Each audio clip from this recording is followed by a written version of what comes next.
I don't think it works like that, Mr. President. It was a complicated war with many factors. Complicated. I don't do complicated. I do winning. And we would have won, believe me. Okay, let's move on. Did you know that many veterans of the Vietnam War suffered from PTSD? Yeah, I heard about that. It's a shame. But you know what's even more of a shame? What they did to our boys over there. What do you mean? Those Vietnamese, they were brutal. They didn't play by the rules. I say we declare war on them right now. Whoa, hold on. You can't just declare war on a country because you lost a war to them. Who said anything about losing? We didn't lose, we just didn't win yet. But we will, trust me.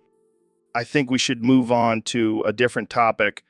Fine, but mark my words, Vietnam will pay for what they did to our boys. And I mean that in the most politically correct way possible. All right, folks, welcome back to the Joe Rogan Experience podcast. I'm here with my good friend, the one and only Elon Musk. Thanks for having me back on, Joe. Always a pleasure to be on your show. So, Elon, I heard you have a confession to make. You're addicted to something very interesting. Well, Joe, I wouldn't say addicted, but I do have a strong affinity for a certain movie, Oh, yeah. What movie is that? The Martian. Wait, what? The movie about Matt Damon stranded on Mars? Yes, Joe. I can't get enough of it. I even have a special room in my house dedicated to watching it. What do you mean? I have a replica of the Martian habitat, and I dress up like Matt Damon's character and reenact the whole movie while jerking off. What the fuck, Elon? It's my guilty pleasure, Joe. I can't help it. The combination of space exploration and masturbation just does it for me. Well, I can't say I've heard that one before. But hey, whatever floats your boat, man. Speaking of boats, have you seen Interstellar? Oh man, this is getting out of hand. But seriously, Elon, why The Martian? Because it's a movie about overcoming challenges and using science and technology to survive. And that's what I'm all about. Yeah, I'm sure that's the only reason. Okay. Maybe I just have a thing for Matt Damon. Well, I think we've learned a lot about you today, Elon. Thanks for sharing your unique addiction with us. Anytime, Joe. Anytime. Welcome back to the Joe Rogan Experience Podcast 2024. Today, we have a very special guest, the 45th and 47th President of the United States, Donald Trump. It's great to be here, Joe. I love your show. It's fantastic. So, Mr. President, I heard you were staying in the Lincoln bedroom at the White House. How's that? Oh, it's tremendous. The best bedroom in the whole White House. And let me tell you, I sleep like a baby in there. Really, what's your secret? I curl up at the foot of the bed like a dog. It's very comfortable. That's hilarious. I can just picture you sleeping like a little puppy. Hey, don't make fun of me, Joe. I'm very secure in my masculinity. Oh, I wasn't making fun of you, Mr. President. I think it's great that you're so comfortable with yourself. Absolutely. And let me tell you, when I'm curled up like a dog, I have the best dreams. Bigly dreams, Joe. Huge dreams. Huge dreams. I can only imagine. And Jamie, pull up an image of a cute little puppy sleeping at the foot of a bed. Here it is, Mr. President. See, that's exactly how I look, except I'm much more handsome. Well, Mr. President, I'm glad you're getting some good rest in the Lincoln bedroom. Maybe I'll have to try curling up like a dog myself. You should, Joe. It's very relaxing. And I'll even let you sleep in the Lincoln bedroom next time you're in D.C. Wow, that's an honor. Thank you, Mr. President. No problem, Joe. Now let's go grab some steaks and talk about how we're going to make America great again. Sounds like a plan. Thanks for joining us on the show, Mr. President. All right, folks, welcome back to the Joe Rogan Experience. Today we have a very special guest, the one and only D's Nuts. So, D's Nuts, let's get right into it. We have a topic submitted by one of our Discord users. They want to know, what are your thoughts on pineapple on pizza? I couldn't agree more. It's like a crime against pizza. I think we can all agree that those people are psychopaths. I feel like we're on the same page here, D's nuts. So, what do you think should be the official punishment for people who ruin pizza with their weird toppings? I like the way you think. And on that note, let's wrap this up before we get too hungry and start craving some real pizza without any of that nonsense on top. Welcome back to the Joe Rogan Experience Podcast 2024. I'm here with the 46th President of the United States, Donald Trump. Thanks for having me, Joe. It's great to be back on the show. So I heard you have some big plans for the nation's treasury. Oh, yeah, I'm going to donate it all to Trump Tower. Wait, what? You can't do that. Why not? It's a great investment. Plus, I'll finally have enough money to build that solid gold toilet I've always wanted. But what about the American people? The economy? Oh, they'll be fine. They can just come visit Trump Tower and bask in my greatness. This is insane. You can't just take all the money for yourself. Relax, Joe. It's just a prank. I'm actually going to use the money to build a wall around the entire country. That's not any better. Oh, come on. It'll be the biggest, most beautiful wall you've ever seen. And it'll keep out all the losers and haters.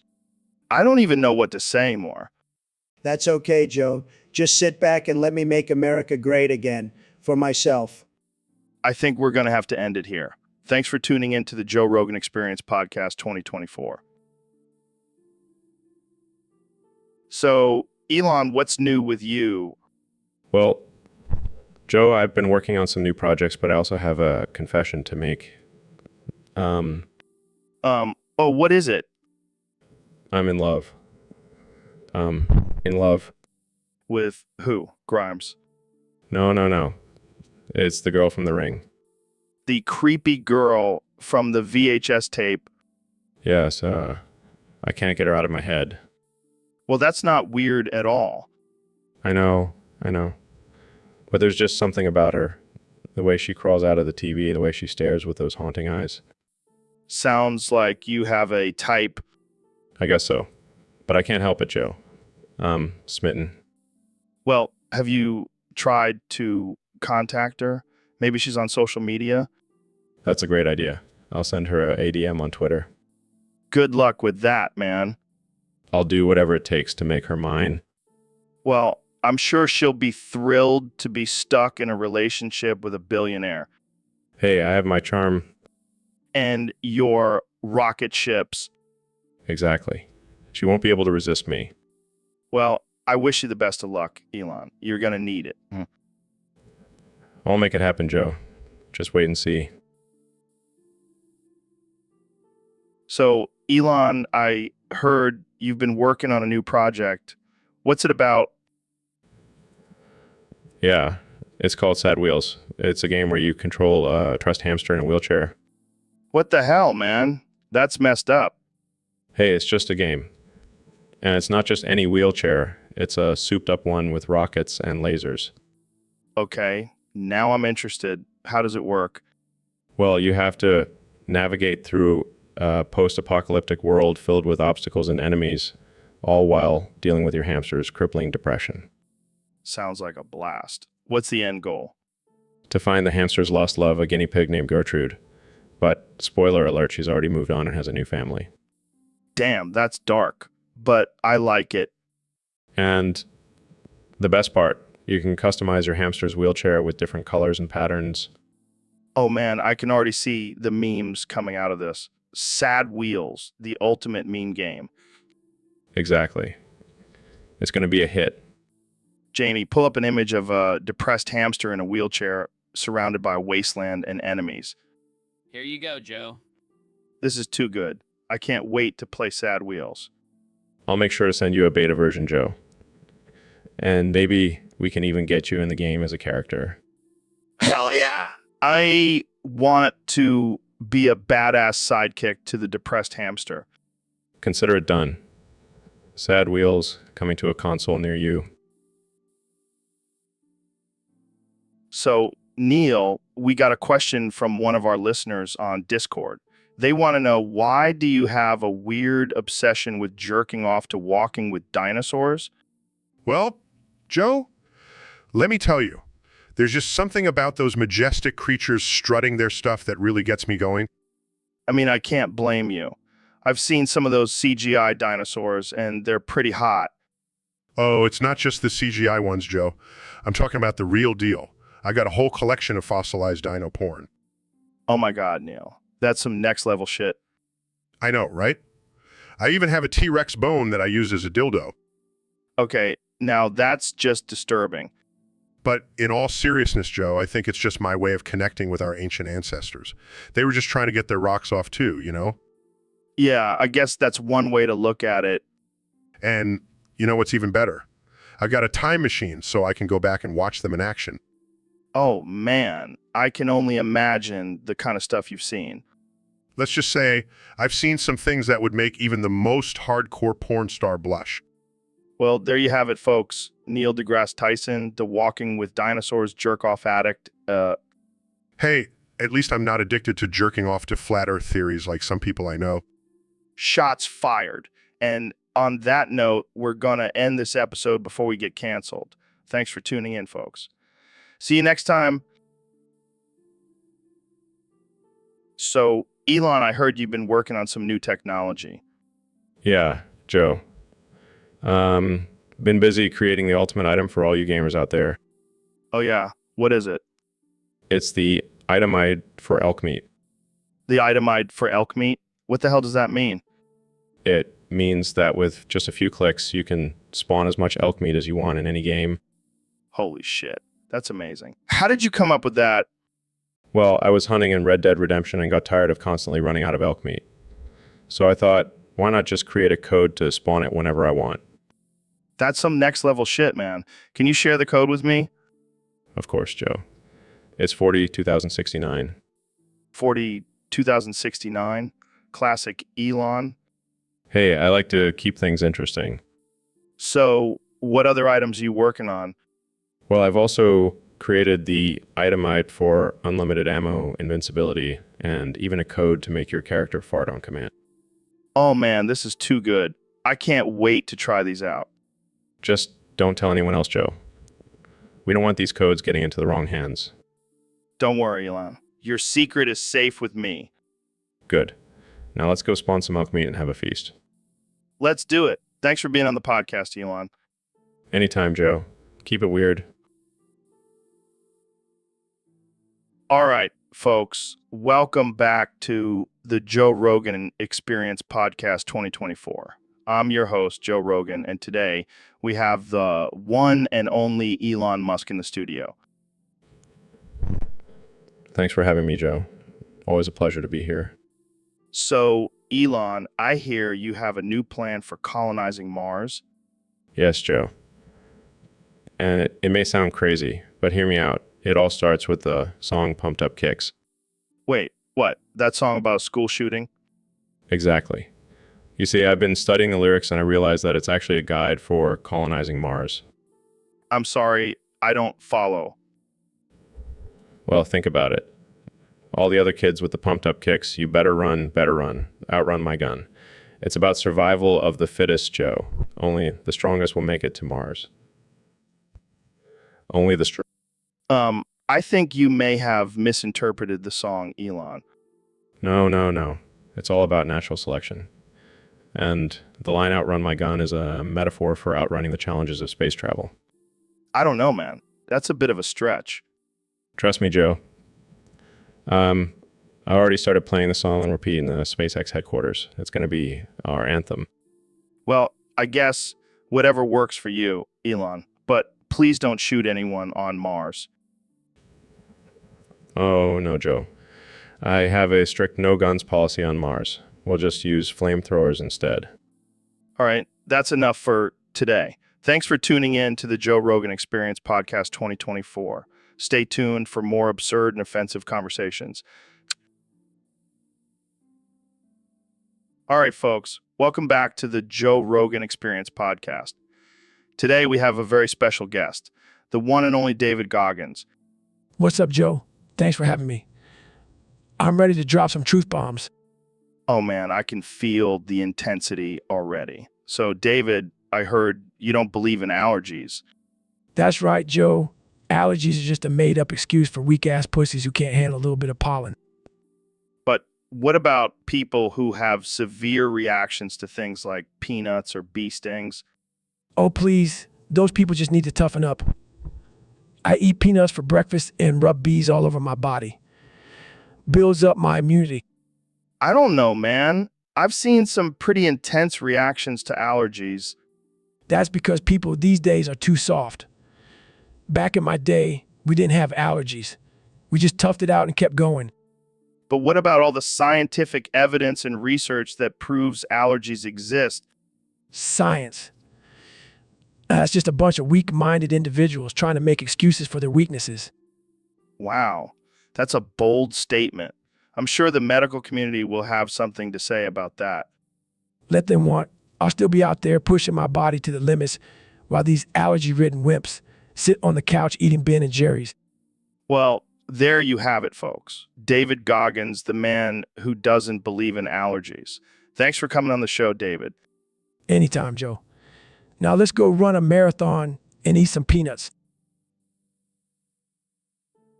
So, Neil, I heard you made a big announcement recently. Yes. Joe, I have decided to stop bathing in order to cultivate a complex and poignant musk. What the hell, man? Are you trying to attract animals or something? No, Joe. It's a scientific experiment. I want to see how my natural scent will affect those around me. Yeah, I'm sure your wife is thrilled about that. Actually, she supports my decision. She finds it quite alluring. Wait, what? Your wife wants you to smell like a dumpster? My wife enjoys the primal, animalistic side of me, Joe, unlike you, who wants to be submissive in the bedroom. Hey, I never said that. Oh, come on. I've seen the way you look at your wife when she's wearing that leather outfit. Okay, fine. Maybe I have a little bit of a submissive side. I knew it. Embrace it, Joe. Let your wife take control. Maybe I will. But I draw the line at not bathing. That's just gross. Suit yourself, Joe. But I'll be over here smelling like a sexy caveman. You are one strange dude, Neil. Yes, Jamie. That's exactly it. Embrace the musk. So, Neil, how's it going? You look a little down. Well, Joe, I'm not going to lie, things aren't going so well for me. What's the problem? I'm broke, Joe. Like penniless. I can't even afford to heat my tiny studio apartment. Damn, that's rough. You need to get some gigs, man. I've been trying, but no one wants to hire a scientist these days. They just want influencers and reality TV stars. Yeah, it's a messed up world we live in. But hey, at least you can still afford a hot meal, right? Actually, Joe, I've been living off ramen noodles for the past month, and even that's a stretch. Shit, that's rough. Maybe I can lend you some money? No, Joe. I can't accept charity, but could you maybe give me a ride home? I can't even afford bus fare. Sure, Neil. I'll give you a ride. But you got to stop pestering me for bus fare on my podcast. Thanks, Joe. You're a true friend. No problem, Neil. Just don't ask me to pay for your Netflix subscription next. I'll try not to, Joe. But no promises. Hey, Neil, we got a question from a fan. They want to know if they should boof their cummy sock in alley. What do you think? Solar plexus clown glider here.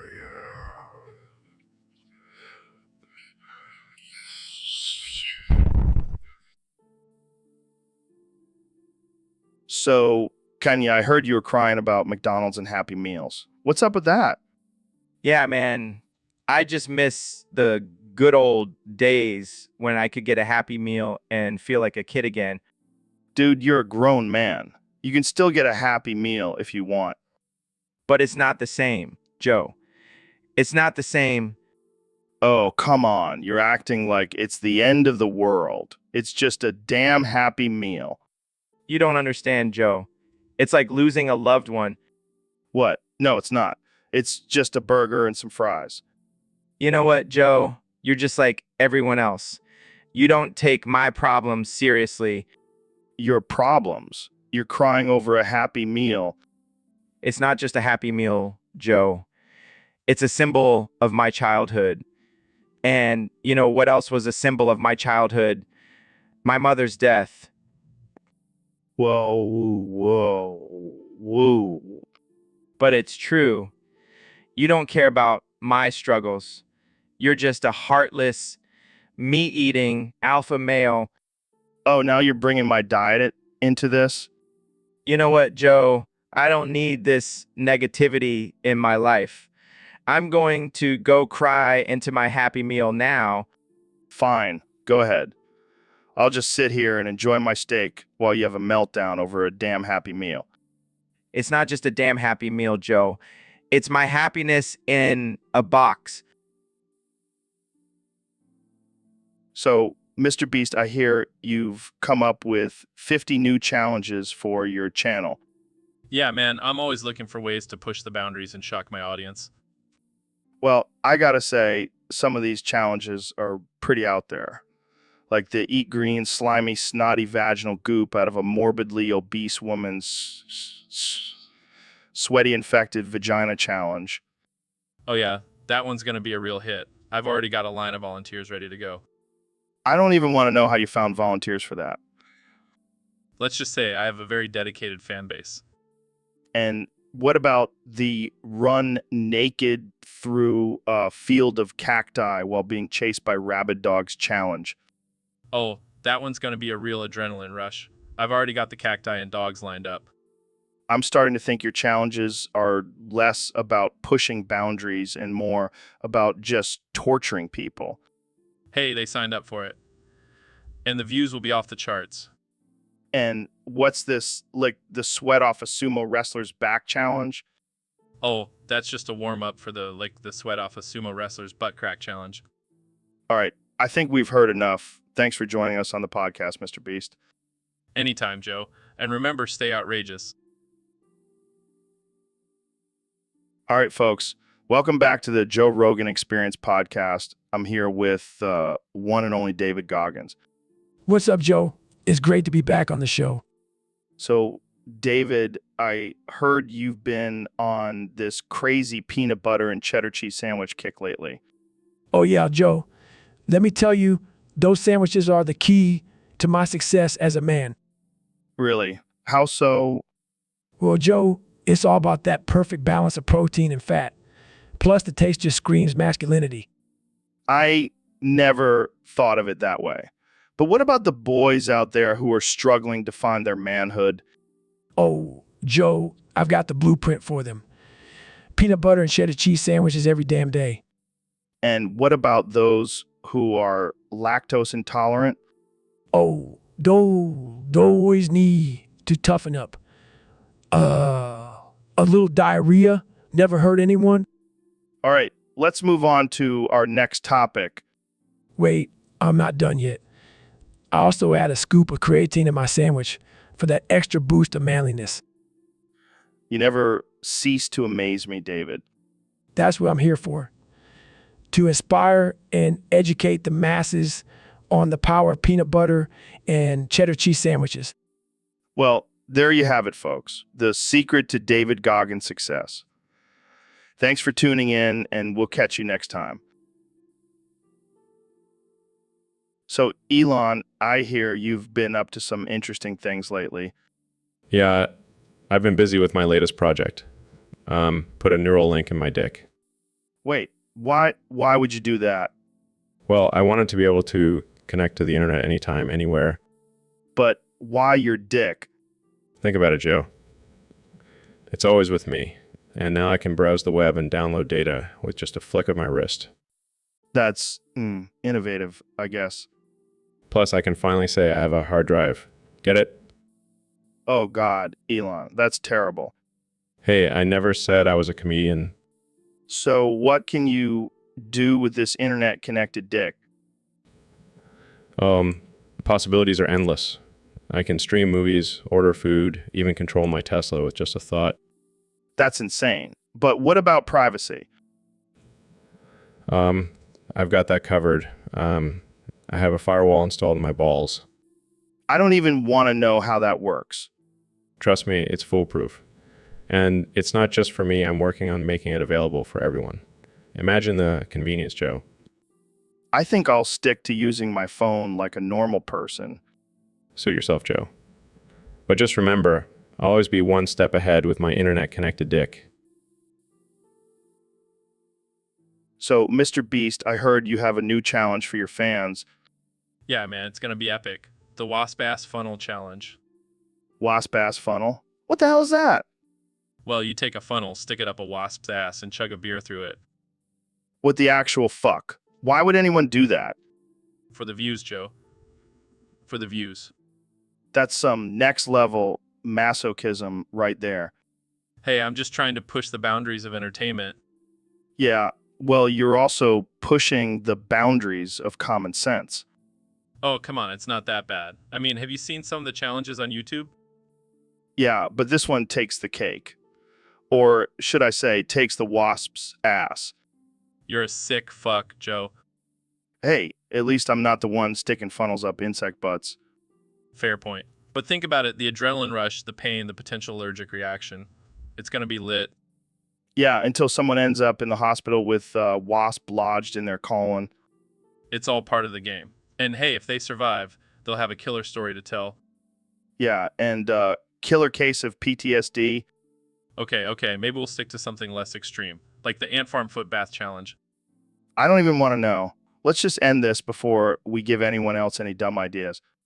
Agreed. But seriously, don't knock the wasp ass funnel challenge until you try it. This is why I'm glad I'm not a YouTuber. All right, folks. Welcome back to the Joe Rogan Experience, the podcast that's not afraid to tackle the tough topics. Today we have special guest, the one and only Dr. Phil. Thanks for having me, Joe. I'm excited to be here and talk about my revolutionary weight loss plan. Oh yeah, I heard about this. It's called the Only Eat Cigarette Butts plan, right? That's right. It's a simple concept, really. Just replace all your meals with cigarette butts and watch the pounds melt away. I gotta say, that sounds pretty insane. Oh, it's not insane, Joe. It's science. Cigarette butts have 0 calories and they suppress your appetite. Plus, the nicotine gives you a little energy boost. But isn't smoking bad for you? Oh, I'm not advocating smoking. Just eating the butts. It's a totally different thing. I don't know, man. That sounds pretty gross. Oh, come on, Joe. You've eaten some pretty gross things on Fear Factor. Yeah, but at least those were alive at some point. Trust me, Joe. This plan works.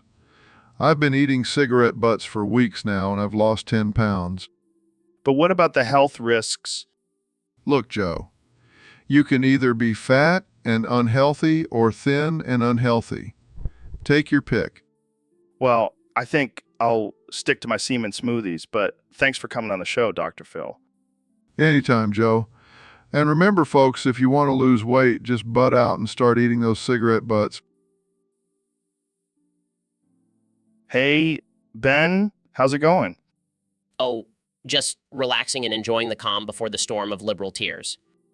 Well, speaking of storms, we have a special topic today. A user on Discord wants to know what would happen if 2 rabid, 7-foot, massive you tag teaming you and brutally rearranging your insides. That's absurd. I highly doubt that would ever happen. You never know, man. These things happen. Well, let's say hypothetically it did happen. I would defend myself with my superior intellect and logic. Yeah, because that's going to stop 2 giant raging beasts. I would use my words as weapons, Joe. I would debate them into submission. Oh man, this is getting good. But seriously, what would you do? I would call the police and have them arrested for assault. Oh, come on. You can't handle 2 men at once. Fine, I would use my martial arts skills to take them down. Martial arts? I didn't know you were a black belt. I'm not, but I'm a master debater. Oh man, I can't even with you. But seriously, what would you do? I would probably just curl up in a ball and pray for my life. That's more like it. Well, there you have it, folks. Ben Shapiro's survival plan against two massive, rabid black men with 65-inch cocks. Tune in next time for another ridiculous topic on the Joe Rogan Experience. Yo, Neil, my man, how's it going? Solar plexus clown glider, Joe. That's an awfully hot coffee pot. Should I drop it on Donald Trump? Probably not. I see you're still using that line. Hey, it never gets old. So, what's new in the world of astrophysics? Well, we just discovered a new planet that's covered in cheese. No ways. I gotta get me some of that space cheese. Sorry, Joe, it's not edible. It's actually made of radioactive material. Oh man, that's a bummer. But hey, speaking of radioactive, have you ever tried uranium supplements? I don't think that's a thing. Trust me, it'll give you superpowers. I highly doubt that. Fine, don't believe me. But I bet you believe in aliens, right? Well, there's a high probability of their existence. See, I knew and I bet they're all just chilling on that cheese planet, getting high off the radioactive fumes. Joe, that's not how science works. Whatever, Monzi. I'm just trying to have a good time here. Pass me that space weeds. So, Ben, you were saying that free market capitalism is the best system for our economy? Absolutely, Joe. It promotes individual freedom and allows for competition and innovation. But what about the argument that it leads to inequality and exploitation of the working class? Nonsense. The working class has the opportunity to rise up and become successful through hard work and determination. I don't know, Ben. It seems like there are some flaws in the system. Who the hell are you? Oh my God, Ben. You just got owned by the working class. This is an outrage. I demand an apology. This is the best episode ever. Who needs guests when we have the working class breaking through walls and shitting on Ben's beliefs? This is not funny. This is a serious debate. Oh man, I can't breathe. This is too good. And that's a wrap, folks. Thanks for tuning in to the Joe Rogan Experience, where anything can happen. All right, folks, welcome back to the Joe Rogan Experience Podcast 2024. I'm here with the President of the United States, Donald Trump. Great to be here, Joe. Great to be back on the #1 podcast in the world. Believe me, nobody does podcasts better than me. So, Mr. President, I heard you have a new initiative to declare war on high blood pressure and high levels of bad cholesterol. That's right, Joe. We're going to make high blood pressure and high cholesterol pay for what they've done to our country. They're killing people, Joe. Killing them. It's a disgrace. And how exactly do you plan on fighting these health issues? We're going to build a wall, Joe. A big, beautiful wall around all the fast food restaurants and soda fountains. We're going to make them pay for it too. And we're going to have the best doctors. Believe me, they'll figure it out. But what about personal responsibility and making healthier choices? Look, Joe, I'm a businessman. I know how to make deals, and I've made a deal with Big Pharma to come up with a pill that will magically lower your blood pressure and cholesterol. It's going to be huge. I don't think that's how it works, Mr. President. Hey, I know what I'm doing, Joe. I've been in the health and wellness industry for years. I have the best genes, the best health, believe me. Well, I guess we'll just have to wait and see how this war on high blood pressure and cholesterol plays out. It's going to be a tremendous success, Joe, believe me. And if it's not, we'll just blame it on Obama. Welcome to the Joe Rogan Experience Podcast 2024. Today we have a special guest, the 45th and 47th President of the United States, David Goggins. Thanks for having me, Joe. It's an honor to be here as the supreme leader of this great nation. So, David, how did you manage to overthrow Trump and take control of the country? Well, I just put on my running shoes and ran circles around him until he gave up. That's the Goggins way. Classic Goggins move. So what's your first order of business as the new president? Well, I've already replaced all the White House furniture with treadmills and pull-up bars. Got to keep the nation fit and strong. That's some next level leadership right there. What about the recent coup d'etat? How did you handle that? Oh, that was just a warm up for me. I did 1,000 burpees while negotiating with the coup leaders. They didn't stand a chance. I can imagine. So what's your opinion on Trump now? Let's say he's not invited to my daily forum workout sessions anymore. He couldn't handle the Goggins grind. I can't even imagine. Well, it looks like we have a new president with some serious gains. Thanks for joining us, David. Always a pleasure, Joe. Now let's go crush some weights. So, Neil, what have you been up to since Cosmos went bankrupt? Well, Joe, I've been exploring new frontiers in the culinary world. What do you mean? I've been trying out different animals I find on the street. What the fuck, Neil? Oh, come on, Joe. It's just a little street meat. That's disgusting, man. Hey, it's not my fault my show got canceled. I gotta make ends meet somehow. Yeah, but couldn't you just do another show or something? Nah, man. I'm all about that street meat now. I even tried a pigeon the other day. Dude, that's like eating a rat with wings. Hey, don't knock it till you try it. I think I'll pass. Thanks. Suit yourself, Joe.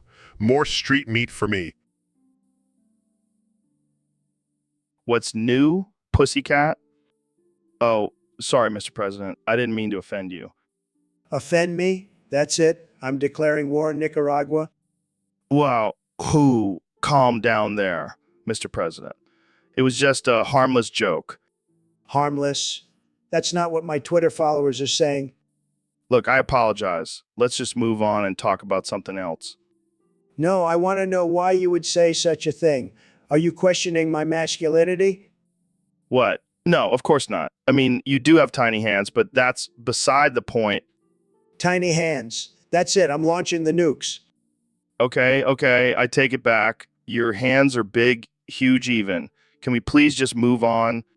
Fine, but you better watch yourself, Joe. I have a lot of power, you know. Yeah, I know. That's why I'm always nice to you. Now let's talk about aliens.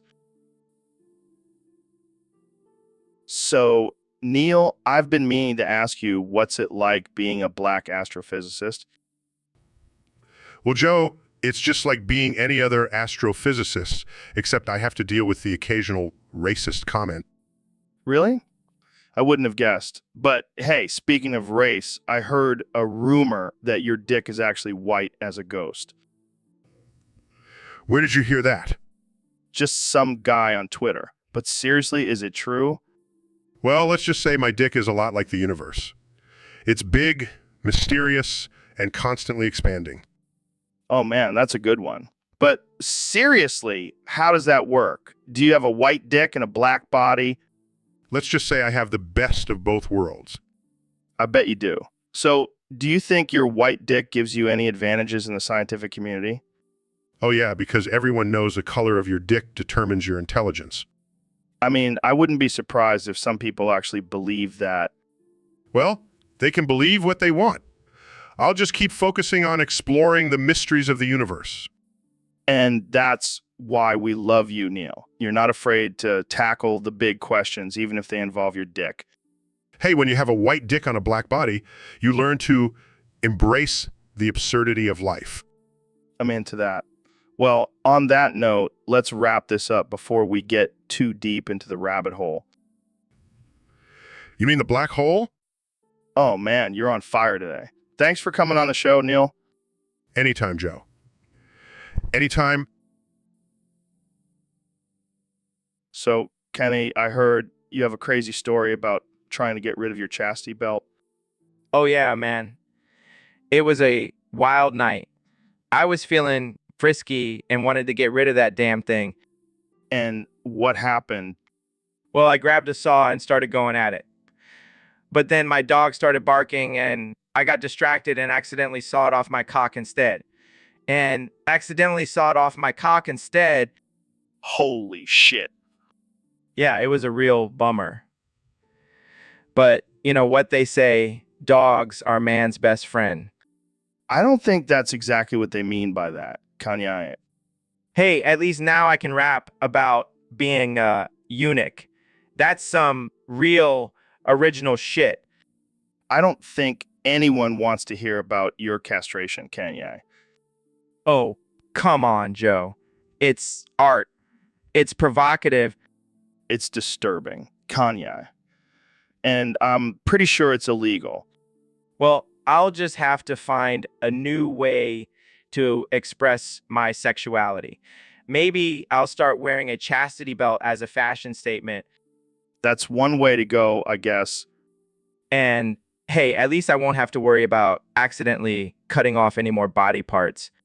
That's a silver lining, I suppose. But seriously, get some help, man. So, Mr. Beast, I heard you revised the Wasp Ass Funnel Challenge. What's the new and improved version? Well, Joe, instead of just putting one wasp in your ass, now you have to try and fit as many as possible. Oh, man, that sounds intense. How many wasps have you managed to fit in your ass? Well, I haven't tried it myself yet, but I have a team of trained professionals who have successfully fit 50 wasps in their asses. 50. That's insane. How do you even train for something like that? It's all about mental and physical preparation. We have a strict diet of honey and bee pollen to make our asses more appealing to the wasps. I can't believe I'm about to say this, but that actually makes sense. So what's the record for the most wasps in an ass? Right now, it's at 100 wasps. But we're constantly pushing the limits and trying to break our own records. I don't know if I could handle that. I mean, I've had some crazy experiences on this show, but this might be too much for me. Come on, Joe, don't be a pussy. You want to join in on the fun. I don't know, man. I'm not sure my ass can handle that many wasps. Well, we can always start with a smaller number, maybe like 25 wasps. Yeah, that sounds much more manageable. I'll have to think about it. Yeah, I can't wait to see you take on the Wasp Ass Funnel Challenge, Joe Rogan. Oh, it's a dream come true. Thanks for coming on the show, Mr. Beast. Anytime, Joe. Anytime. Welcome to the Joe Rogan Experience, folks. Today, we have a very special guest, the one and only President Donald Trump. It's great to be here, Joe. I love your show. It's the best show. Everyone says so. So, Mr. President, I have to ask, what's your plan for nuking yourself? Well, Joe, let me tell you, I have the best plan. It's a tremendous plan. Nobody has a plan like mine. Okay, but why would you want to nuke yourself? Look, Joe, I have to set an example. I have to show the world that I'm not afraid to nuke myself. It's called leadership. But, Mr. President, that doesn't make any sense. It makes perfect sense, Joe. Believe me. And let me tell you, I have the biggest nuke. It's huge. I'm not sure that's something to brag about, Mr. President. Oh, come on, Joe. You know you want a nuke like mine. It's the best nuke, believe me. I think we should move on to a different topic. Fine, but just remember, Joe, my nuke is going to be tremendous. It will make America great again. Pulls up image of a cartoon mushroom cloud with Trump's face on it. See, even Jamie knows my nuke is going to be the best. So, Neil, I heard you have a bit of a confession to make. Yeah. I have an addiction. Oh boy, here we go. What is it? Cocaine. Hookers. TikTok? No, it's jerking off to my own show, Cosmo. Wait, what? You jerk off to yourself? No. I just really enjoy listening to your voice, Joe. Well, I do have a pretty sexy voice. Oh, yeah. It's like music to my ears. So, do you put on Cosmo and just go to town? Sometimes. And I also have a picture of you as my screensaver. Wow. I didn't know I had that effect on you. It's not just you, Joe. I also have a thing for my own voice. What? You jerk off to your own voice? Yeah, I have a recording of me reciting the periodic table, and it really gets me going. Well, at least you're learning while you're getting off. Yeah, I guess you could say I'm a multitasker. Well, I'm glad I could be part of your self-love sessions, Neil. Anytime, Joe. Anytime. Welcome to the Joe Rogan Experience podcast. I'm here with the 2024 President of the United States, Donald Trump. It's great to be back on the show, Joe. And let me tell you, I've got some amazing ideas for this country. Sure you do, Mr. President. So, what's on your mind today? Well, Joe, I've been thinking a lot about the economy and how we can boost it even more. And how do you plan on doing that? Simple. We need to start manufacturing Beyblade butt plugs and exporting them to other countries. Beyblade butt plugs. I'm not sure I follow. Trust me, Joe, it's going to be huge. We'll make them out of the finest materials and they'll be the best butt plugs you've ever seen. But why Beyblade? Because it's a great way to get people excited about butt plugs. And we'll have different designs like a mega butt plug or a locker-up butt plug. I see. And why should people buy these butt plugs? Because they'll be so good, they'll make women bleed. And that's what we want, Joe. We want to make America bleed again. I'm not sure that's a good slogan, Mr. President. Trust me, it'll catch on, and we'll have a whole line of products like build-the-wall anal beads and fake news lube. This is definitely a unique approach to boosting the economy. It's all about innovation, Joe. And I'm the most innovative president you've ever seen. Just wait until you see my plans for the healthcare system. I almost don't want to ask, but what are your plans for healthcare? Let's just say it involves using leeches and essential oils. It's going to be tremendous. Well, I think we'll wrap it up here before things get too out of hand. Thanks for having me, Joe. And remember... So, Ben, I heard you've been writing some steamy dinosaur romance novels. Yes, Joe. It's a way for me to express my struggles in the bedroom. Oh, I see. So instead of therapy, you write about Rex's getting it on. Exactly. It's a safe and creative outlet for my frustrations. Well, I gotta say, I never thought I'd see the day when Ben Shapiro was writing erotic fiction. Hey, I may be conservative, but I still have a wild side. So what's your latest book about? It's called Raptor's Desire, and it's about a forbidden love between a velociraptor and a triceratops. Wow, that's something... It's a metaphor for the struggle between my masculine and feminine energies. I don't even know what to say to that. Just wait until you read the steamy T-Rex threesome scene. Okay, I think we've heard enough about your dinosaur erotica for one day. Fine, but just remember, it's not about the dinosaurs, it's about the emotions.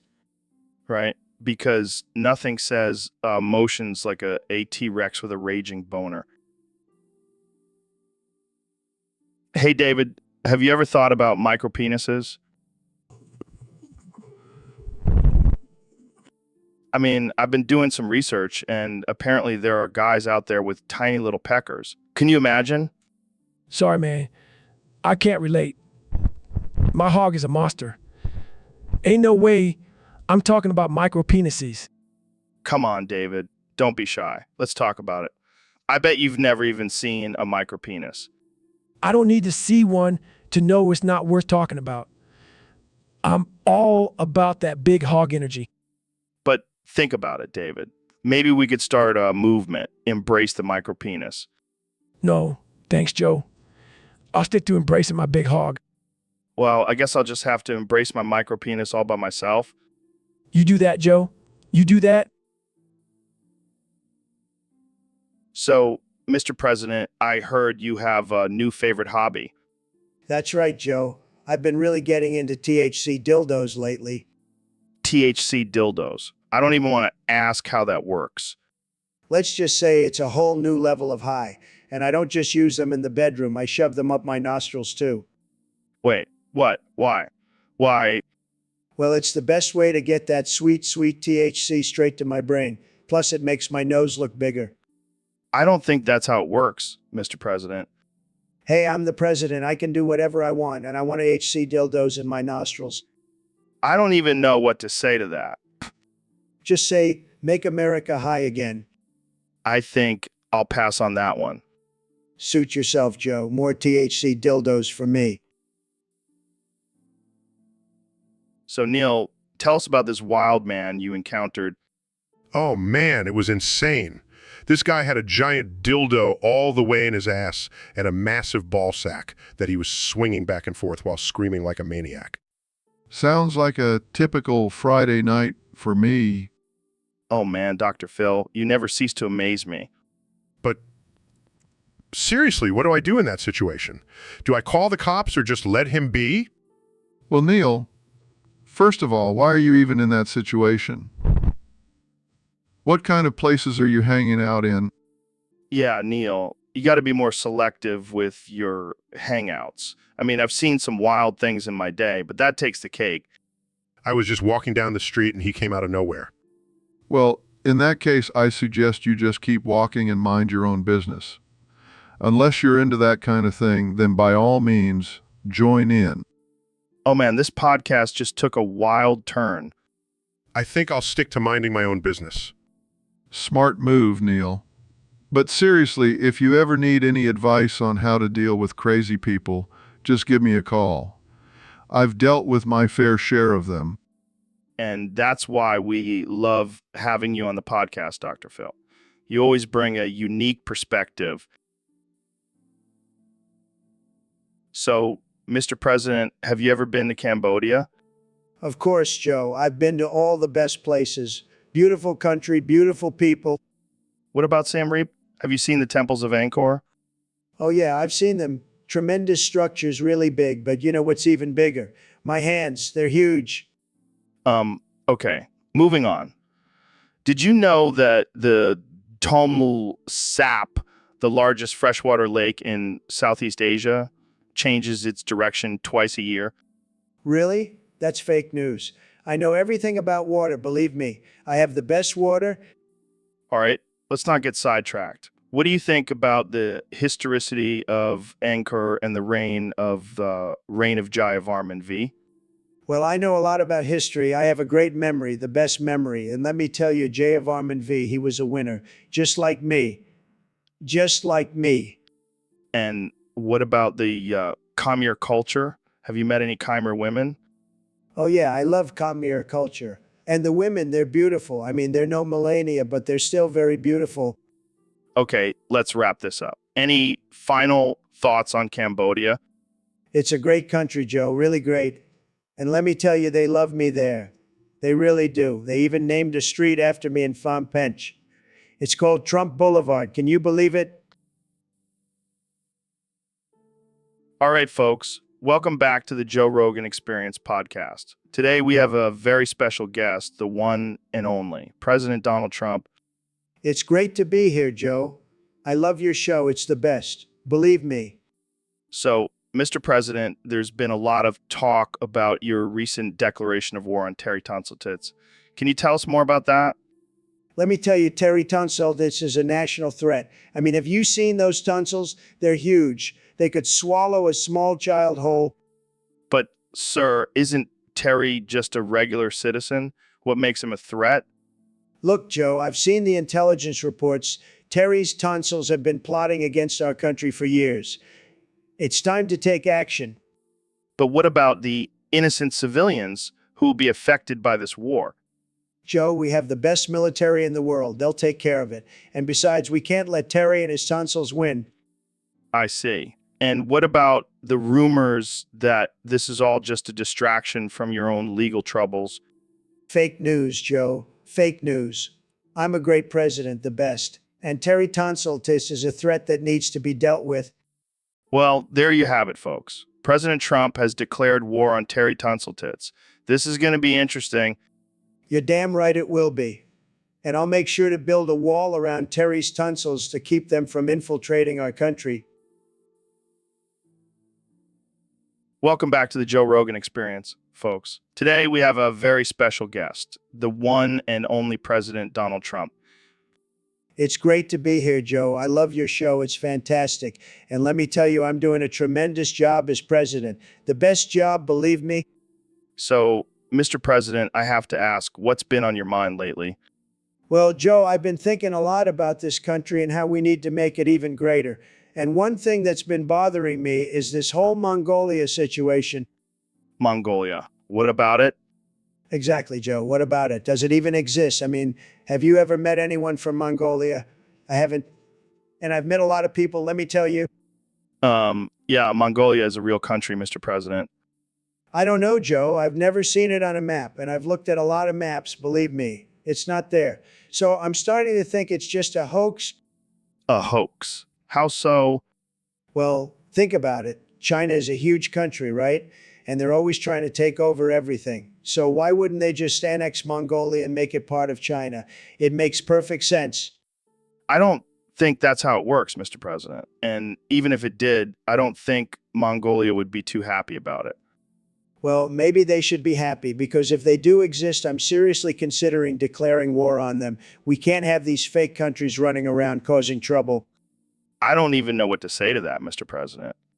Just say that I'm doing a great job, Joe, and that I'm the best president ever. That's all you need to say. All right, folks, you heard it here first. President Trump questioning the existence of Mongolia and threatening to declare war on them. All right, folks, welcome back to the Joe Rogan Experience. Today, we have a very special guest, the 45th President of the United States, Donald J. Trump.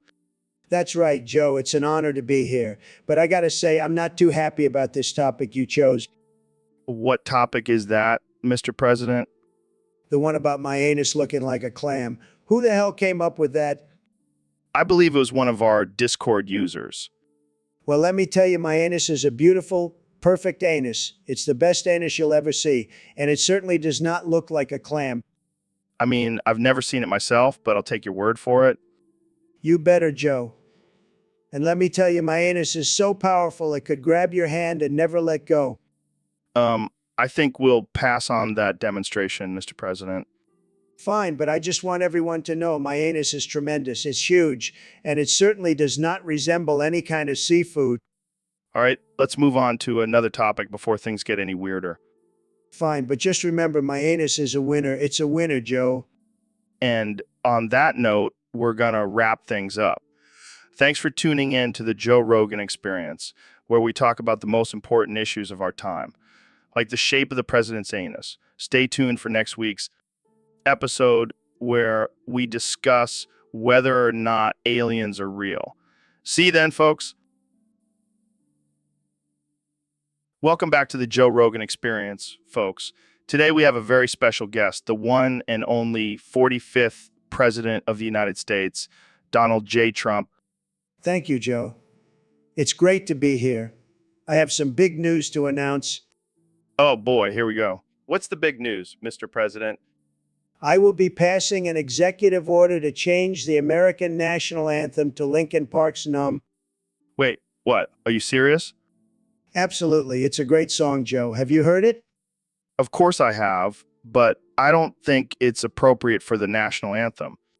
Nonsense, Joe. It's perfect. It represents the numbness we all feel towards the government. I don't think that's what the song is about, Mr. President. Trust me, I know a thing or two about music. I have the best taste in music, believe me. I'm not sure the American people will be on board with this, Mr. President. They will be, Joe. They will be. And if they're not, I'll just build a wall around them. That's not how democracy works, Mr. President. Who cares about democracy? I'm the president. I can do whatever I want. All right. Well, I guess we'll have to wait and see how this plays out. Thanks for joining us, Mr. President. Thank you, Joe. And remember, I've become so numb I can't feel you there. It's perfect. So, Neil, I got to ask, have you ever experienced any discrimination as a black man in the science community? Well, Joe, I prefer to be called an African American, but to answer your question, yes, I have faced some challenges. Like what? Did someone mistake you for the janitor at NASA? No, Joe, but I did have a colleague ask me if I was the token diversity hire.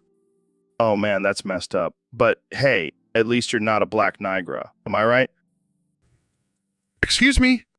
You know, black Niagara, like a black guy, but with a little extra spice. Joe, I don't think that's an appropriate term to use. Oh, come on, Neil. It's just a joke. You know, like how I'm a white cracker. I don't think that's the same thing, Joe. Fine, fine. Let's change the subject. Did you know that black holes are actually just giant cosmic sphincters? Joe, that is not only inaccurate, but also highly offensive. Oh, lighten up, Neil. It's just a little dark humor. Speaking of which, have you ever seen a black hole swallow a white dwarf? Joe, please. All right. All right. I'll stop. But seriously, you're like the Michael Jordan of astrophysics. You should embrace your blackness. Joe, I am much more than just the color of my skin. I am a scientist, an educator, and a human being. Yeah, I get it. But let's be real. If you were a white guy, you wouldn't be half as famous. Joe, that's enough. I think we should end this conversation now. All right, fine. But just remember, Neil, you may be a black Nigra, but you're still one hell of a smart Negra. Goodbye, Joe. Hey, Neil, what's up? Oh, just hanging out, thinking about the universe and all that jazz. Speaking of jazz, did you hear about King Von? King Von, the rapper.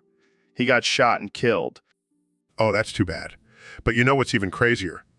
I killed him. What? You killed King Von?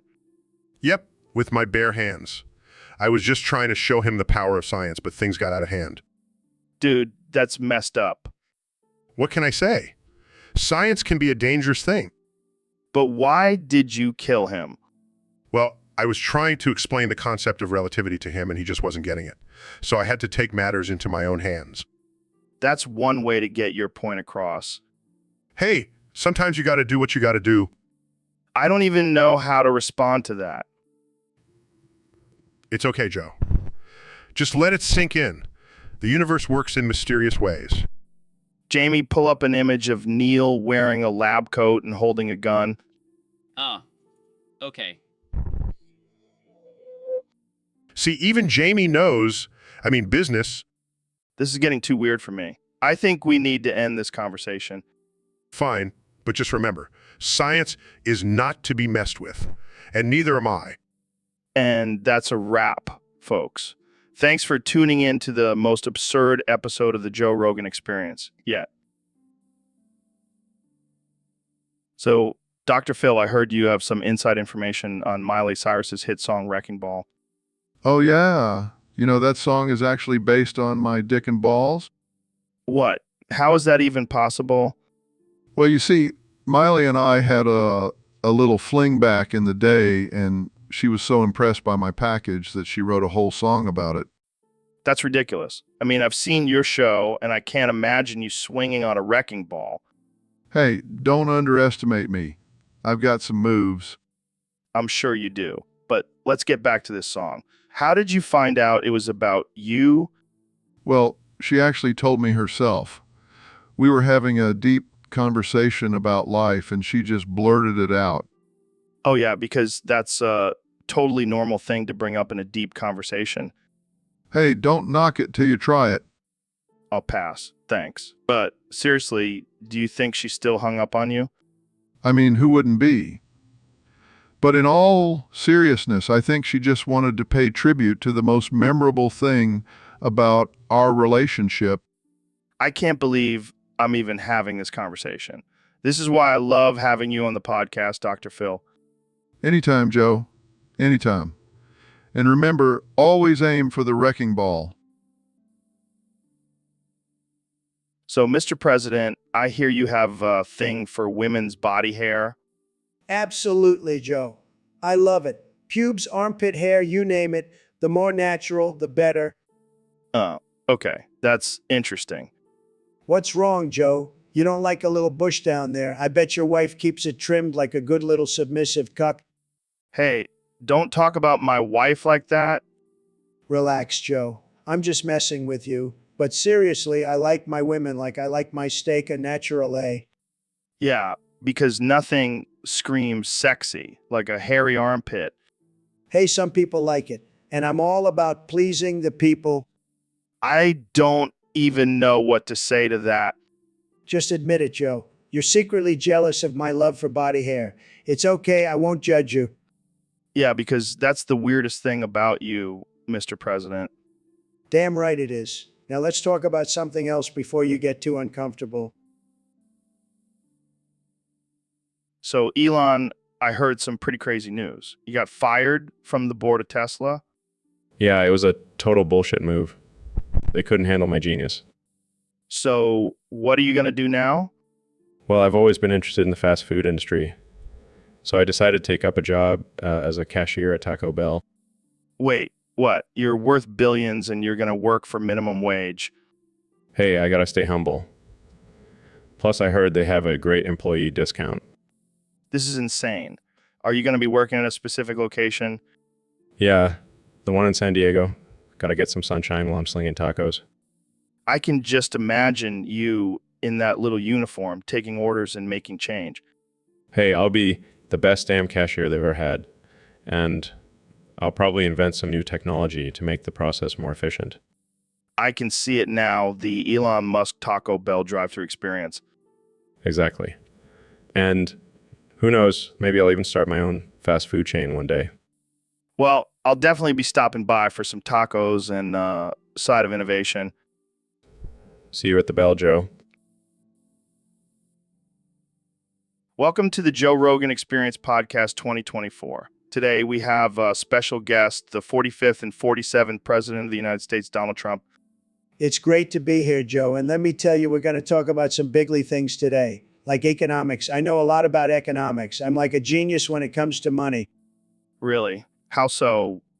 Well, first of all, we got to fucking make some deals, Joe. And I mean big deals. We got to fucking negotiate like it's nobody's business. And then we got to fucking cut taxes because that's what the people want. But what about the national debt? Fuck the debt. We'll just print more money. It's like printing your own fucking cash, Joe. It's beautiful. But doesn't that lead to inflation? Who cares about inflation? We got to fucking make America rich again. And if that means fucking over some other countries, so be it. America first, Joe. But what about the working class? Fuck the working class. They should just work harder. And if they can't, well, that's just tough fucking luck. I'm all about that trickle-down economics, baby. That doesn't sound very compassionate. Compassion. Fuck that. I'm a businessman, Joe. And in business, it's every man for himself. Survival of the fucking fittest. I don't know if that's how economics works, Mr. President. Fuck you, Joe. I know what I'm talking about. I'm the fucking president. And I'm gonna make America so fucking rich, you won't even believe it. Believe me. Well, that's all the time we have for today. Thanks for joining us, Mr. President. Anytime, Joe. And remember, fuck the haters and PHA. So, Neil, I gotta ask you about this whole flat earth thing.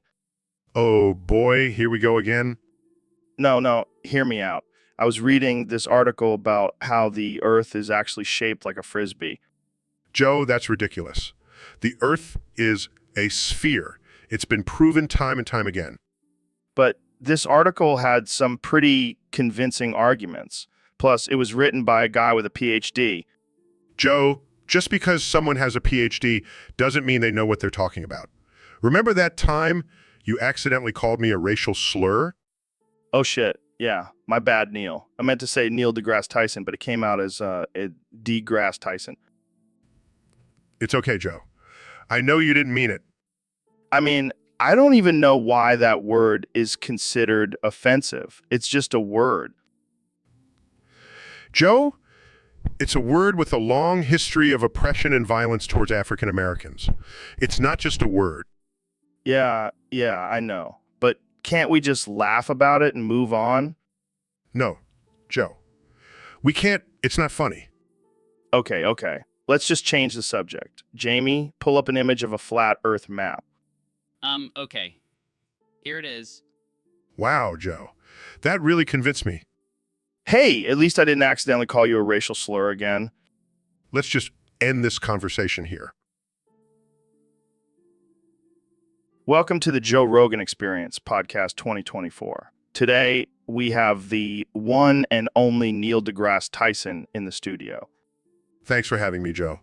And let me just say, fuck you, bald-ass bitch. What? You heard me, Joe. I'm tired of your shiny head blinding me every time I come on this show. Well, I can't help it if I have a beautiful bald head. Beautiful. More like a solar panel for a sex machine. All right, let's move on to our first topic. Neil, you've been saying fuck you bald ass bitch every 3 seconds. What's up with that? It's my new catchphrase, Joe. I'm trying to be more relatable to the youth. I don't think that's how you connect with young people, Neil. Oh, what do you know? You're just a bald-ass bitch. Hey, watch it. I may be bald, but at least I'm not a science nerd. And I may be a science nerd, but at least I have a full head of hair. Touche, Neil. Touche. So fuck you, bald-ass bitch. Moving on to our next topic. Wait, I'm not done. Fuck you, bald-ass bitch. And that's all the time we have for today, folks. Thanks for tuning in to the Joe Rogan Experience Podcast 2024. And remember, don't be a bald-ass bitch. Welcome to the Joe Rogan Experience Podcast 2024, where we talk about everything from aliens to psychedelics. Today's topic was submitted by a user on Discord, and it's a doozy. Oh, boy, I can't wait to hear what kind of ridiculousness we'll be discussing today. So the topic is that you, Ben Shapiro, do not actually exist, and you're trying to convince Jamie that you lost your virginity to a brontosaurus. What? That's preposterous. I am a real person with real experiences, unlike those liberal snowflakes who make up their own realities. But think about it, Ben. Have you ever seen a brontosaurus? They've been extinct for millions of years. That doesn't mean I can't have had a sexual encounter with one. I mean, have you seen my wife? She's basically a dinosaur. Okay. Let's say you did lose your virginity to a brontosaurus. How did that even happen? Well, I was walking through the woods one day and stumbled upon a group of brontosauruses. One thing led to another and, well, you know the rest. I don't think I want to know the rest. But Jamie, pull up an image of brontosaurus so we can get a visual of what Ben's talking about. Okay. Here it is. Oh man, that's too good. Ben, I think you might need to lay off the conservative talking points for a bit. I'm not making this up. It's a real experience that happened to me. Sure, Ben. And I'm sure the brontosaurus was very impressed with your debate skills. You guys just don't understand. But I'll have you know that brontosaurus was a very gentle lover. And on that note, we'll end this episode of the Joe Rogan Experience. Thanks for tuning in. So, Neil, I heard Trump keeps calling you the hard-earned word. Yeah, unfortunately. I don't know why he's fixated on it. Maybe he's just jealous of your intelligence and wants to bring you down. Or maybe he's just a racist idiot. Yeah, that's probably it. But seriously, how do you deal with that kind of ignorance? I just ignore it. I have more important things to focus on, like the mysteries of the universe. Yeah, like how many times we can say dude in one podcast? Dude, that's a good one. But seriously, it's messed up that someone in such a high position of power would use such a derogatory term. It just goes to show the kind of person he is. Well, at least we can take comfort in the fact that he'll be out of office soon. Let's hope so. Otherwise, I might have to start calling him the orange R word. Oh man, I can only imagine his reaction to that. But seriously, let's just focus on the stars and leave the racists behind. Agreed. Now, let's talk about the possibility of life on other planets. Dude, that's so trippy. What if there's a planet out there where everyone is just like Joe Rogan? I think that would be a terrifying place. But hey, at least they have some good podcasts. So, Ben, I heard you have a story about eating a bucket of pube lice. Yeah, it was a dark time in my life. I was experimenting with different diets and thought, why not try a bucket of pube lice? And how did that go for you? Well, let's just say my digestive system was not a fan. I was on the toilet for days. Did you at least lose weight? No, but I did gain a newfound appreciation for fiber. I can't even imagine what that would taste like. It's like a mix of chicken and hair gel. Not the most appetizing combo. I think I'll stick to my elk meat and DMT smoothies. Thank you very much. Yeah, I learned my lesson. No more weird diets for me. But you gotta admit, it's a pretty badass story to tell at parties. Yeah, I guess it does make for a good icebreaker. Hey, want to hear about the time I ate a bucket of pube lice? Classic Ben Shapiro movie. Hey, at least I can say I've tried it. Can't knock it until you try it, right? I'll take your word for it. I'll stick to my elk meat. Welcome to the Joe Rogan Experience Podcast 2024. I'm here with President of the United States, Donald Trump. Great to be here, Joe. Thanks for having me. So, Mr. President, I heard you recently declared an executive order to make Funyuns a vegetable. That's right, Joe. It's about time we give the American people what they really want. But, Mr. President, Funyuns are just fried onion flavored snacks. Fake news, Joe. Funyuns are a staple in every American household. They're practically a food group. But what about the nutrition value? Look, Joe, I'm a big believer in alternative facts, and the fact is Funyuns are now a vegetable. End of story. I can't argue with that logic. Of course you can't, Joe. I'm the president. I have the best logic, the greatest logic, believe me. Well, there you have it, folks. Funyuns are now a vegetable. Thanks for joining us, Mr. President. Anytime, Joe. And remember, vote for me in 2024. I'll make sure all your favorite snacks are considered vegetables. So, Neil, I've been thinking, is it okay if I act as a power bottom towards you? Joe, I don't think that's appropriate for this podcast. Come on, man. We're just two guys having a casual conversation. Plus, I've been working out my glutes and I want to show them off. Oh, well, in that case, I'm totally okay with it. I mean, who wouldn't want to be dominated by a man with a smooth, hairless backside? See, now you're getting it. I knew you were into it. Actually, I have a confession to make. I have a thing for short, bald men with frog-like proportions and toe-shaped heads. Well, that's not me. Oh, I know. But I can always fantasize, right? I think we should move on to a different topic now. Agreed. Jamie, pull up an image of a frog with a bald head and, well, you know the rest. All right, folks, we have a very special episode today. My guest is the one and only Neil deGrasse Tyson. Hello, Joe. It's a pleasure to be here. Now, Neil, I have to ask, what's with the blushing? Blushes. Well, Joe, it seems I have a condition where I can only say the word blushes. What? That's insane. How do you live your life? It's been quite challenging, Joe. Imagine trying to explain scientific concepts and theories with just one word. I can't even imagine. So, can you give us an example? Blushes, sure, Joe.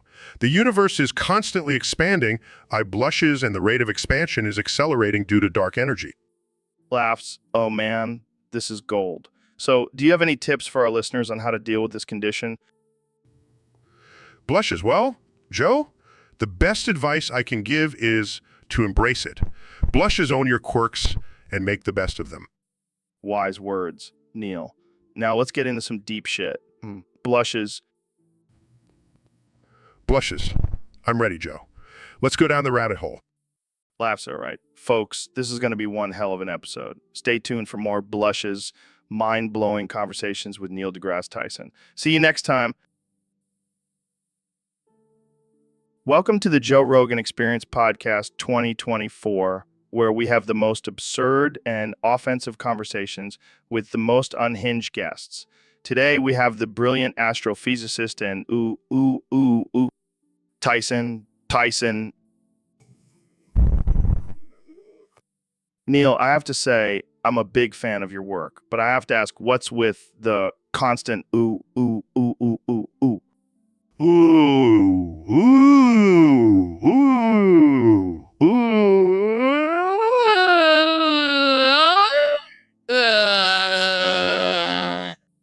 Wow, that's a lot of O's. Is this some kind of secret code, or are you just really into vowels?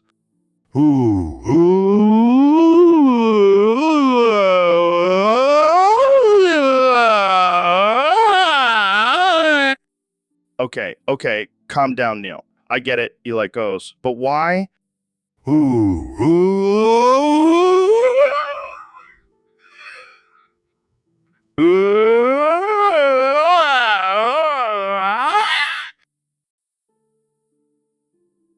So, Neil, you're telling me you can cartwheel across Niagara Falls? That's right, Joe. And not just any cartwheel, but with David Goggins up my ass. This is going to be good. How does that even work? Well, you see, David's intense mental and physical discipline will help me maintain perfect balance and form as I cartwheel across the falls. And what's in it for David? He gets to experience the thrill of a lifetime literally up my ass. This is some next level shit, Neil. It's all about pushing the boundaries of human potential, Joe. And I'm willing to go to extreme lengths to do so. I can't wait to see the Instagram post from this adventure. Oh, there won't be any posts, Joe. This is strictly for our own personal growth and fulfillment. Yeah, because nothing says personal growth like cartwheeling across Niagara Falls with a dude up your ass. Hey, whatever works, right? You're a madman, Neil. A brilliant madman. Thank you, Joe. Now let's go find David and get this adventure started. Hey, Neil, did you hear about that guy who accused me of racial microaggressions? Yes, I did, Joe.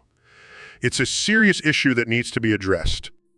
Wait, what? I thought you said micropenis. You want to compare sizes? What? No, Joe. That's not what I said at all. Come on, Neil. Don't be shy. Let's see who's got the bigger hog. Joe, this is highly inappropriate. And I don't appreciate your BBC fetishism. What's wrong with appreciating good BBC? I love British television. That's not what I meant, Joe. And you know it. Relax, Neil. It's just a little friendly competition. I'm sure you can handle it. I'm not going to engage in this childish behavior, Joe. Let's just move on to a different topic. Fine, but I bet my hog is bigger than yours. I have no doubt that your ego is bigger than mine, Joe. So, Neil, I heard you have a new condition where you can only communicate in symbols and currency signs. Yeah, it's quite inconvenient. I can't even say my own name anymore. It's just a bunch of weird symbols. Can you at least do math equations? That could come in handy. No, Joe. I can't do math equations. I can't even say numbers. It's just a bunch of random symbols. Well, at least you can still communicate with aliens. They probably use symbols and currency signs too. Oh, trust me, Joe. Aliens have way more advanced ways of communication than me. They would probably just laugh at my symbols. Maybe you can start a new form of communication. Instead of sign language, it'll be symbol language.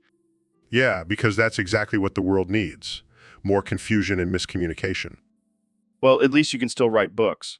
They'll just be filled with symbols and people can interpret them however they want. Yeah, my publishers are thrilled. They can't wait to decipher my next bestseller. Maybe you can start a new trend. People will start speaking in symbols and currency signs. It'll be the new cool thing. I highly doubt that, Joe. But hey, at least I'll have a unique talent at parties. I can just stand in the corner and make everyone uncomfortable with my symbol talk. Well, I guess every cloud has a silver lining, or in your case, a skydeck is yours lining. Oh, Joe, you never fail to make me question my life choices. All right, folks, welcome back to the Joe Rogan Experience podcast. Today we have a very special guest, the one and only Elon Musk.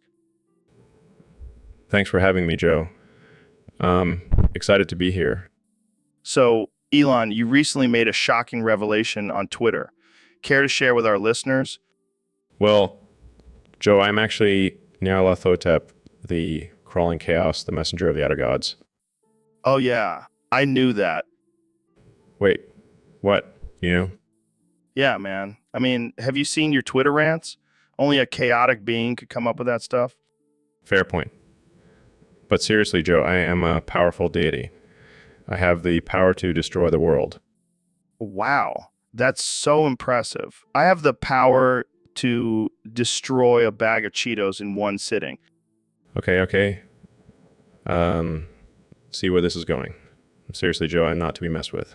I have followers all over the world. Yeah, I heard they're called musketeers. Oh man, you're on fire today, Joe. But in all seriousness, Elon, why are you revealing this now? Well, I figured it's time for the world to know the truth. Plus, it's a great marketing strategy for my next product launch.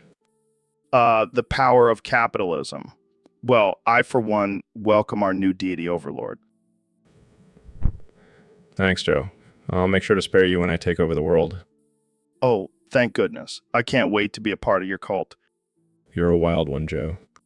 But in all seriousness, Elon, what does this mean for humanity? So, Neil, I heard you have Tourette's now. How's that going for you? Yeah, it's been a real fucking treat. I can't stop saying fuck, oh, fuck me, oh, fuck every 5 seconds. Well, at least you're being honest about your feelings. It's not just my feelings, Joe. It's a neurological disorder that causes involuntary vocalizations. Oh, I thought you just really liked saying fuck. No, Joe. And it's not just fuck. I have a whole repertoire of curse words that I can't control. Well, let's hear them. I'm sure our listeners would love that. Fuck no, Joe. I don't want to offend anyone. I'm a scientist. I have to maintain some level of professionalism. Oh, come on. It'll be like a Tourette's rap battle. I'll start gravity, how does it work? Neil, please enlighten us, you fucking jerk. Okay. Here's my response. Gravity, it's all about mass. Joe, you're a dumbass. I'll kick your ass. This is great. We should do a whole episode like this. I don't think that's a good idea, Joe. We might lose all of our sponsors. Fuck the sponsors. They don't understand the beauty of Tourette's. All right, fine. But let's at least talk about something scientific while we're at it. Oh, right? Gravity. How does that shit work? Well, Joe, it's all about the curvature of space-time caused by massive objects. Oh, what? Never mind. Let's just stick to the Tourette's rap battle. I think that's more our speed. Fuck. Yeah, let's do it. Gravity, it's all about the bend. Neil, you're a genius, but you... All right, folks, welcome back to the Joe Rogan Experience podcast. I'm here with the one and only Dr. Phil. How's it going, Phil? 0. Oh, man, that's rough. So what's the deal? You can only say that phrase. 0. Dude, that's like a million zeros. How do you even communicate with people? 0. Oh, my God, I can't breathe. Phil, you're killing me here. 0. Welcome to the Joe Rogan Experience podcast, where we talk about all things mind-blowing and outrageous. Today, we have a special guest, the one and only Neil deGrasse Tyson. 1 million, 1,000, 1 million, 100, 1,000, 100, 1,000, 100, 100, 100, 1,000, 10, 1 million, 100, 1,000, 100, 1,000, 100, 100, 1 million, 100,000, 1... Whoa, Neil, are you okay? You sound like a robot. 100,000, 1 million, 100,000, 11, 1 million, 101,000, 111, 1 million, 100,000, 101 million, 100,000, 101.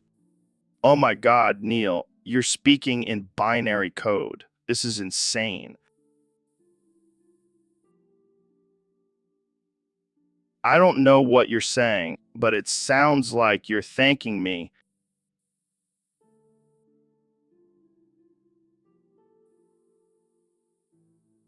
Jamie, pull up an image of what the hell this topic is supposed to be.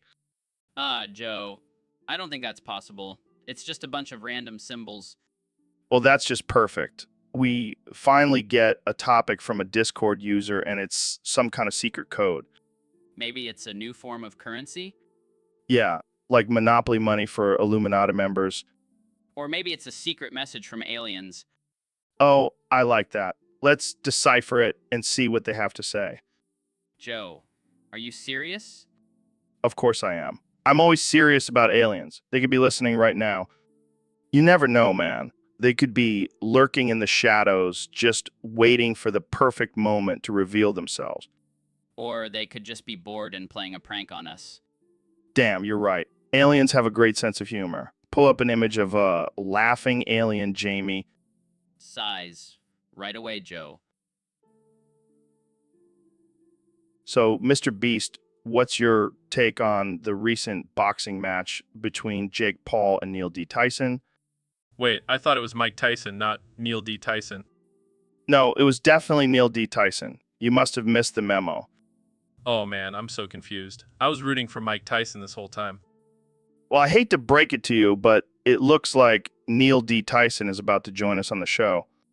Oh no, I didn't mean to offend you, Mr. Tyson. Oh, tell us more about it. Can we talk about something else? Like, I don't know, puppies or rainbows? Come on, Mr. Beast, don't be such a wimp. This is the Joe Rogan experience. We talk about manly stuff here. No, I'm good. Let's just talk about your book. Well, I think we've learned our lesson here. Always double check the names before getting into a heated debate about a boxing match. Definitely. And I'll make sure to read your book, Mr. Tyson. Just please don't punch me. So, Dave, I heard you have some big news for us today. That's right, Joe. I've been working on something pretty epic. Let me guess, you ran 100 miles while solving a Rubik's Cube in under an hour? Now, this is even more impressive. I've discovered a new element for the periodic table. Shut the front door. What's it called? Goggonite. Sounds like a new energy drink. What's it do? It's not a drink, Joe. It's an element. It's highly reactive and has the power to turn anyone into a superhuman. I'm in. Where can I get some? It's not for sale, Joe. I'm keeping it locked up in my secret lab. Secret lab? You mean your basement? No. It's a state-of-the-art facility with top-notch security. Damn, Dave. You really are the real-life Iron Man. I prefer to think of myself as the brilliant astrophysicist. Yeah, you're definitely more Tony Stark than Stephen Hawking. Thanks, Joe. I'll take that as a compliment. So, what can we expect from this Goggonite? Super strength, mind control, teleportation? All of the above, Joe, and more. But be warned, it can have some unintended side effects. Like what? Turning into a giant green rage monster? More like uncontrollable flatulence. Oh, well, I guess that's a small price to pay for superpowers. Exactly, Joe. And with Goggonite, we can finally take over the world. I'm in. Let's do this, Dave. That's what I like to hear, Joe. Goggonite for everyone.